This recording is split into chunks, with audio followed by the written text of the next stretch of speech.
Saya dapat tahu TikTok Dato' Alif Syukri sudah tak boleh buat live, kena ban bukan seminggu, bukan sebulan, tapi 5 tahun. Bayangkan anda bangun pagi, buka handphone, punca pendapatan anda selama ni hilang macam tu saja. Mestilah sedih.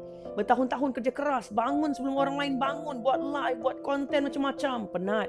Ada beberapa takeaway message yang saya mau sampaikan, mungkin kita boleh ambil pengajaran daripada kisah ni. Yang pertama, begitulah sifatnya dunia. Lepas wasabi saya yang saya jadikan sebagai sumber pendapatan utama saya kena ban permanently masa tu, dan bila sudah berkali-kali hilang perkara-perkara penting dalam hidup saya belajar bahawa setiap sesuatu yang kita miliki ni adalah pinjaman dan ada waktu ajalnya yang kita tak tahu bila.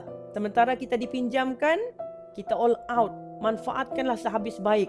Dan bila sampai ajal, kita kena redha sebab itu adalah hak pemilik sebenar mau ambil bila-bila masa. InsyaAllah kalau kita pegang prinsip ni, hati kita tenang. Satu lagi, jangan lupa baca doa. Sebab doa ni yang saya mau sampaikan ni sangat powerful. InsyaAllah Allah akan ganti dengan yang lebih baik. Anda tag Dato' Alif Syukri, mudah-mudahan beliau nampak dan baca doa ni. Doanya berbunyi, Inna lillahi wa inna ilaihi raji'un.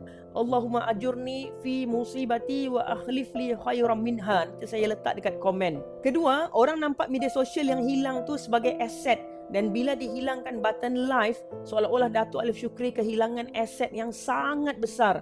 Katanya rugi hampir 1 juta ringgit. Tapi saya percaya dalam masa beberapa hari saja, follower Dato' Alif Syukri untuk akaun baru beliau akan naik sangat tinggi dan banyak. Sebab apa? Aset sebenar melekat dekat Dato' Alif Syukri sendiri. Bila habit yang bawa kepada sukses sudah melekat pada seseorang tu, cukuplah dia buat dan ulang rutin yang sama berulang kali, insya-Allah mesti dapat duplikat balik kejayaan tu. Hanya persoalan masa saja.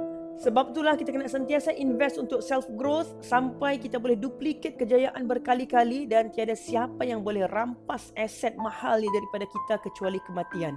Ketiga, kena sentiasa sedar tentang illusion of control. Kita rasa kita kawal sesuatu, tapi hakikatnya kontrol tu berada di tangan orang lain. Akaun media sosial anda, platform punya, kerja anda, majikan punya, algoritma yang menyumbang kepada sales live anda boleh berubah macam ni sejak besok pagi tanpa amaran.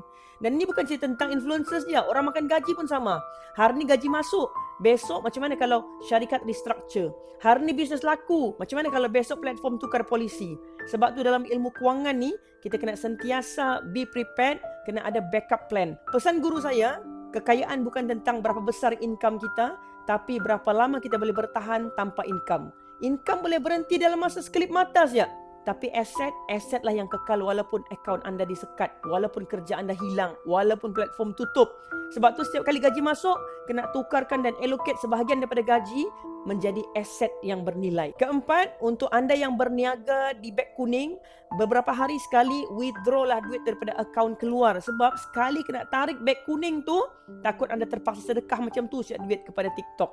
Jangan lupa tag kawan-kawan anda yang berniaga supaya mereka pun aware juga. Mahu lebih banyak ilmu kewangan dan bisnes, follow rapat. Kalau anda memulakan mengumpul aset dalam bentuk emas rendah RM100 di Public Gold, boleh rujuk pin video saya ataupun isi beg biru sebab saya di Active Public Gold. Follow for more tips.